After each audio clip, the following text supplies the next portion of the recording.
क्या आपको पता है कि भारत का वो ऐसा कौन सा राज्य है जिसको भाषा को आधार करके बनाया गया था? क्या आपको पता है कि दुनिया की सबसे बड़ी किचन भारत में है, लेकिन क्या आप जानते हैं कि जगह कहां पर है? क्या आपको पता है कि सिमलपाल नेशनल पार्क में ऐसी कौन सी चीज है जो पूरे दुनिया भर में कहीं पर भी देखने को नहीं मिलता है? क्या आपको यह भी पता है कि चंद्रगुप्त मौर्य, जिन्होंने पूरे भारत को जीत लिया था, उन्होंने कभी भी कलिंग पर हमला करने का साहस क्यों नहीं किया था? आज की वीडियो में हम ऐसे ही 10 मजेदार फैक्ट के बारे में बात करने वाले हैं, जो कि भारत की एक ऐसी राज्य के बारे में है जिसको मेन स्ट्रीम मीडिया तभी कवर करती है जब वहां पर बाढ़ आ जाती है, साइक्लोन आ जाता है या फिर कोई प्राकृतिक विपदा आ जाता है। लेकिन दूसरे तरफ इस राज्य के इतिहास को अगर आप गौर से देखेंगे तो आपको एक बहुत ही पुरानी और उन्नत सभ्यता देखने को मिलेगा। साथ ही इसकी प्राकृतिक सौंदर्य आपको यहाँ पर बार बार आने के लिए मजबूर भी कर सकता है। जी हाँ, मैं उड़ीसा की बात कर रहा हूँ और आज मैं अपने राज्य से जुड़े हुए 10 मजेदार और जानकारी से भरे हुए फैक्ट आप सभी को बताने जा रहा हूँ। फैक्ट नंबर 1, भारत के इतिहास में उड़ीसा ऐसा पहला राज्य था जिसको भाषा को आधार करके बनाया गया था। उड़ीसा में भाषा की जो आंदोलन शुरू हुआ था वो 1895 से शुरू हो गया था और इसे उत्कल गौरव मधुसूदन दास जी के नेतृत्व में आगे बढ़ाया जा रहा था।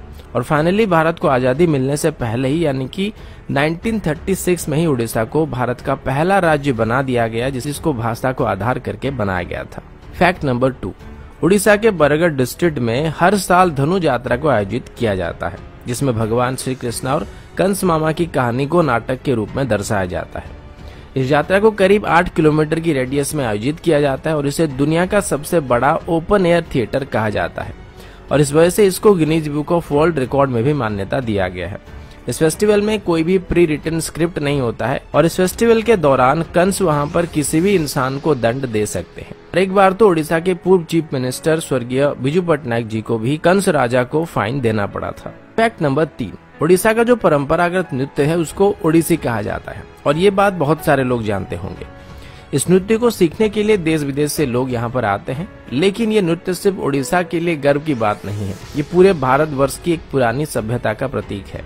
इस नृत्य कला के बारे में हमारी पुरानी संस्कृत स्क्रिप्चर्स नाट्य शास्त्र में बताया गया है और इसको भारत का सबसे पुरानी नृत्य कला में से एक माना जाता है। इसको मुगल रूल के दौरान या फिर ब्रिटिश रूल के दौरान सप्रेस करने की भी कोशिश की गई थी, लेकिन स्वाधीनता मिलने के बाद इसको हमने दोबारा रिवाइव करने में कामयाबी हासिल कर लिया था।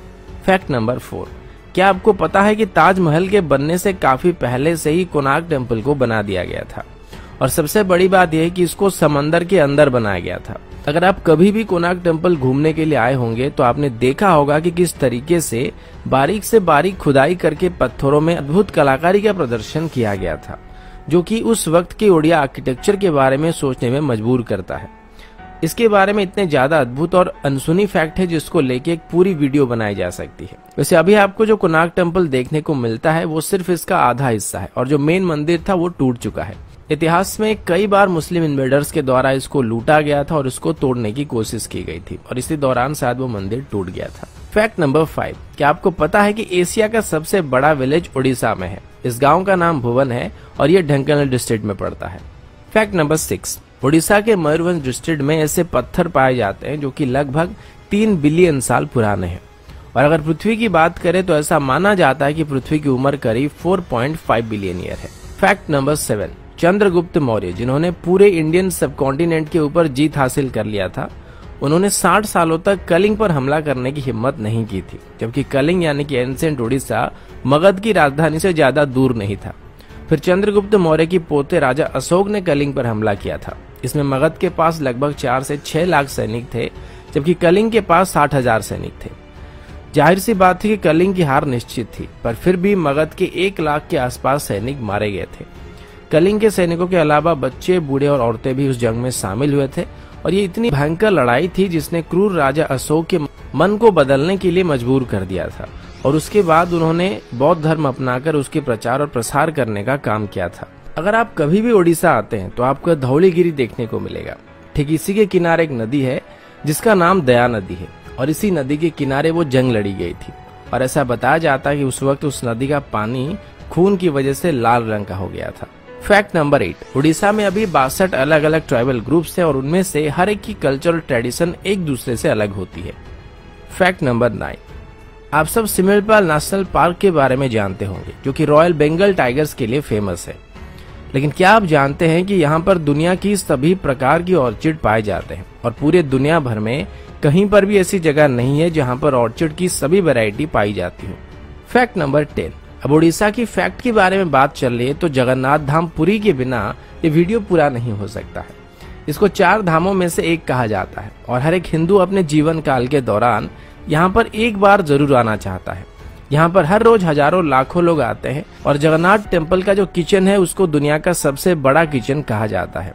यहाँ पर 200 चूल्हे और करीब 400 कुक यहाँ पर रोज खाना बनाते हैं। यहाँ पर खाना बनाते वक्त 7 मटकों को एक के ऊपर एक करके रखा जाता है और सबसे पहले ऊपर वाले मटके का खाना तैयार होता है और सबसे अंत में नीचे वाले मटके का खाना तैयार होता है, जो कि चूल्हे के ऊपर बैठा होता है। औसतन यहाँ पर हर रोज 10,000 लोग खाना खाते हैं, लेकिन मंदिर में जो खाना बनाया जाता है उसकी क्वांटिटी साल भर सेम रहती है।